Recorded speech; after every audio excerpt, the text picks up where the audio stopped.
que vous allez bien. En tout cas moi ça va nickel. Aujourd'hui on se retrouve donc pour une nouvelle vidéo, et une vidéo qui va toucher je pense certaines personnes, et surtout moi on va parler un peu de moi en fait. Déjà vous avez vu, j'ai changé de décor, donc s'il vous plaît n'hésitez pas à mettre un commentaire dans la vidéo, dans le dessous de la vidéo si ça vous plaît. Donc aujourd'hui on va parler du syndrome de stress post-traumatique. Alors qu'est-ce que c'est? Alors c'est quelque chose en fait, c'est quelque chose qu'on aurait donc subi. Par exemple ça peut être quelque chose, par exemple ceux qui ont vécu les attentats du 11 novembre. Il peut aussi avoir eu des agressions violentes, verbales. Ça peut être quelqu'un qui a été battu, quelqu'un qui qui aurait perdu un proche. Et donc ça c'est des syndromes de stress post-traumatique. Après il y a différents stades je suppose. Par exemple quelqu'un qui se fait agresser violemment, sexuellement ou d'autres choses. Je pense que c'est un plus gros stade que par exemple la perte d'un proche tout simplement. Moi dans mon cas je vais parler de la perte d'un proche. Donc quand on est touché donc par cette chose, donc ce syndrome de stress post-traumatique, on va souvent repenser à cette personne. Et éventuellement ça va donc logiquement nous faire pleurer et nous faire penser aux mauvaises choses, les mauvais passages qu'on a eu avec cette personne, et on va pas penser aux beaux moments. Et donc c'est là qu'on va pleurer et on va se dire pourquoi elle nous a quittés, pourquoi elle est partie aussi vite, et on va pleurer, etc.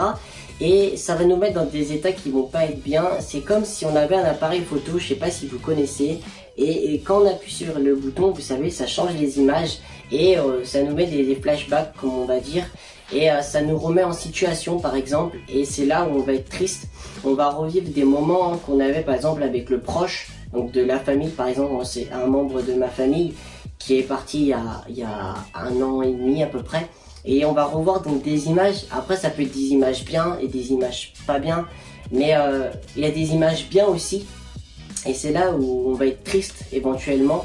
Et aussi on va aussi beaucoup se poser de questions et se dire pourquoi j'ai pas été là plus proche pour cette personne, pourquoi j'ai pas fait ceci et pourquoi j'ai pas fait ça. Moi par exemple c'était ma grand-mère, et je me dis je suis pas assez allé la voir. J'aurais dû aller la voir plus, j'aurais dû parler plus longtemps avec elle, l'appeler plus que je le faisais. Et du coup je le regrette de pas avoir parlé autant à ma grand-mère. Et je pense que ça, plein de personnes, je pense que vous derrière la caméra, derrière votre écran, si par exemple vous êtes loin de vos proches, franchement allez leur parler, allez leur parler comme je vous ai dit, allez les voir. Et je pense que ça leur fera du bien, parce qu'après quand on les perd, on regrette de ne pas avoir fait ça. Et pour ceux qui ont vécu des gros actes, par exemple on va parler des actes sexuels ou des agressions où ils se sont fait battre par leurs parents par exemple, tout simplement ils vont revivre ce calvaire je pense, et ils vont se remettre, ils vont se renfermer sur eux-mêmes. Et il faut surtout pas que vous vous refermez sur vous-même je pense. Il faut en parler à des personnes proches, de confiance surtout. Et parler, faut jamais se renfermer sur vous-même je pense. Et surtout si vous avez besoin d'aller voir un psychologue ou un psychiatre, comme ça vous vous ouvrez à cœur ouvert, pour pas que vous gardiez tout ça envers vous, parce que je pense que si vous gardez ça en vous, c'est là où vous allez vraiment en souffrir. Et si vous en avez jamais parlé, il faut vraiment en parler et pas le garder pour soi, parce que si vous le gardez pour vous, je pense que c'est là où ça va faire plus mal. Donc faut vraiment, je pense, en parler le maximum et pas le garder, donc faut l'évacuer. Après, comment savoir si on a réussi à faire le deuil du syndrome de stress post-traumatique? Tout simplement, par exemple si on a perdu un proche, tout simplement on va plus voir les mauvais côtés, on va plus pleurer. Et quand on va penser à la personne, au lieu de pleurer, on va penser aux bonnes choses, et on va plus pleurer, on va rigoler, et on va se souvenir des beaux moments, on sera content. Quand on en parlera, on sera content et on n'aura pas envie de pleurer. Je pense que c'est là qu'on aura fait notre deuil.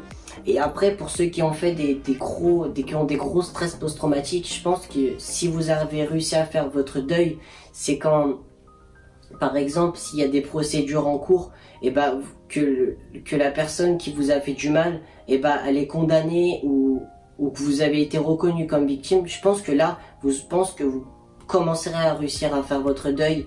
Et surtout, donc oui, restez pas en renfermé sur vous-même, parce que là, c'est là où vous allez vous en faire mal. Et même ceux qui ont perdu des proches ou des choses comme ça, faut pas le garder pour vous quand vous allez pas bien, faut vraiment vous extérioriser et en parler à vos proches. Et tout de suite aller leur parler. Par exemple, moi ça faisait 4 jours que j'étais pas bien, j'ai pas osé aller voir ma mère et lui en parler, j'ai tout gardé pour moi et après j'ai pleuré pour rien.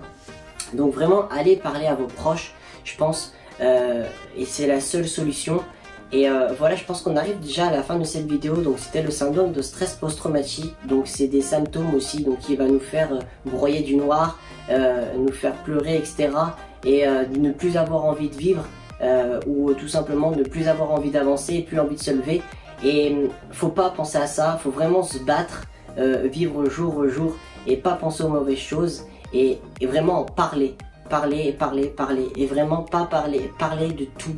Faut vraiment s'extérioriser, évacuer le problème, et c'est comme ça qu'on arrivera, je pense, à réussir à faire ce deuil. Par exemple, moi j'ai enfin réussi à faire le deuil de ma grand-mère, j'arrive à vous en parler, regardez, comme si j'étais normal et je pleure pas, je suis bien, ça fait du bien, et j'arrive à vous en parler tout simplement, à cœur ouvert, tout simplement, parce que j'ai réussi à faire mon deuil.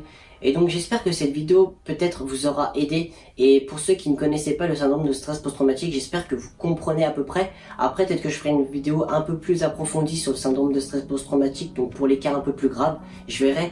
Et puis j'espère que cette vidéo vous aura plu, donc n'hésitez pas à mettre un max de pouces bleus et abonnez-vous si c'est pas déjà fait. Et puis moi je vous dis à la prochaine pour une prochaine vidéo, c'était Valentin, je vous dis ciao.